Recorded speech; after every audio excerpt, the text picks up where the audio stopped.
Hello all, welcome back. അപ്പോൾ ഇന്ന് നല്ല അടിപൊളി ചിക്കൻ കറീൻ്റെ റെസിപ്പി നമുക്ക് നോക്കാം.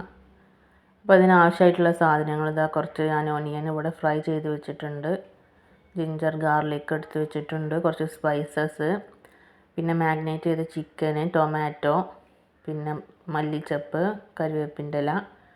അപ്പോൾ ജസ്റ്റ് മഞ്ഞൾപ്പൊടിയും മുളകും പൊടിയും ഉപ്പിട്ട് മാഗ്നേറ്റ് ചെയ്ത് വെച്ച ചിക്കനാണ്.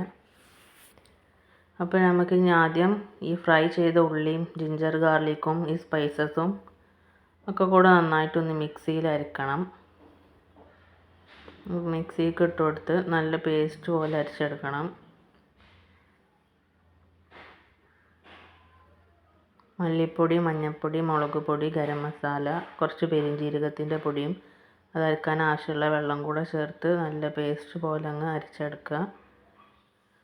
അപ്പോൾ അത് അരച്ചെടുത്തിട്ടുണ്ട്. നന്നായിട്ടൊന്ന് ഇളക്കി കൊടുത്തതിന് ശേഷം നമ്മൾ മാഗ്നേറ്റ് ചെയ്ത് വെച്ച ചിക്കനും ബാക്കിയുള്ള ഐറ്റംസൊക്കെ ഇതിലോട്ട് ഇട്ട് കൊടുക്കുക.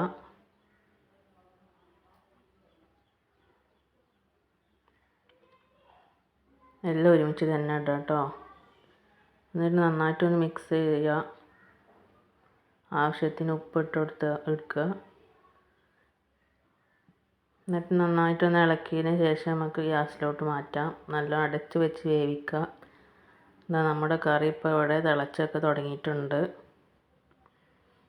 ഒരു 10-15 മിനിറ്റിന് ശേഷം നമ്മൾ അടിപൊളി ചിക്കൻ കറി ഇവിടെ റെഡി ആയിട്ടുണ്ട്. എല്ലാവരും ട്രൈ ചെയ്ത് നോക്കണം, നല്ല കറിയാണ്. ഇഷ്ടപ്പെട്ടാൽ ലൈക്ക് ചെയ്യണം, ഷെയർ ചെയ്യണം, സബ്സ്ക്രൈബ് ചെയ്യണം. Thank you.